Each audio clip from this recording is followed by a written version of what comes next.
শুক্রবার দিন আবার ভাইয়ার দোকানে গেলাম। আমরা নিউ মার্কেট যাইতেছিলাম। তারপরে আমার বোনে নিউ মার্কেট যাবে।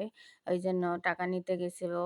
যাই হোক তখন আবার সুযোগে আমি একটু ভিডিওটা কইরা নিলাম। বোনে দাঁড়াই রাখলো। অনেক মজা করলাম বোনের সাথে যে ম্যাডাম আসছে। যাই হোক হ্যালো এভরিওয়ান আসসালামু আলাইকুম। সবাই কেমন আছেন? আলহামদুলিল্লাহ আপনাদের বোন ভালো আছে। আমার সকল প্রিয় ভাই-বোনদের অনেক, অনেক ধন্যবাদ যারা আমার ভিডিওটা দেখেন।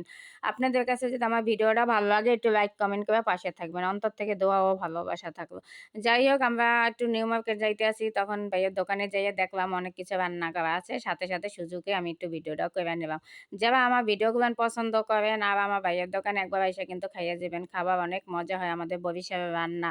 কে, কে খাইতে চান কমেন্টে কিন্তু অবশ্যই জানাবেন। আর এই দোকান কিন্তু বাংলা মোটর। একবার সবাই আইবেন। যাই হোক ভাইয়া খাইয়া এই যে দোকানে যাইবে। তারপরে আমরাও খাবো। খাইয়া আমরা নিউ মার্কেট যাবো। আর এটা হচ্ছে শুক্রবারের ভিডিও ছিল। একটু এডিট করতে সময় লাগে দেখে একটু দেরি করে ছাড়তে আছি। সময়ের অভাবে সময় পাই না দেখে আর ছোট দিন সময়ই পাই না। আর ঘুম আমার চোখ দিয়ে যায় না। এত ঘুম আসে কই থেকে জানি না। ওদের রাত ভর সজাগ থাকি। সকাল হইলে আমার অনেক ঘুম আসে। যাই হোক অনেক মজা, মজা রান্না করছে। আর আমার বোনের রান্না কিন্তু আমার মতনই অনেক মজা। যাই হোক আর এই দেখেন অনেক কিছু রান্না করছে সেটা ভাইয়া খাইতে আছে। আর দেখে তো আমার তো আরো লোভ লাগতেছে। যাই হোক অবশেষে আমি আর আমার মেয়েটা খাইতে বইয়া গেলাম। আর এই যে আমার বোনে নামাজ পড়তে আছে। আমার বোনটাকে খাওয়াই দিমু। সে আবার ডায়েট করে দেখে খায় না। তাই আমি বলছি যে, "অল্প একটু খাও।"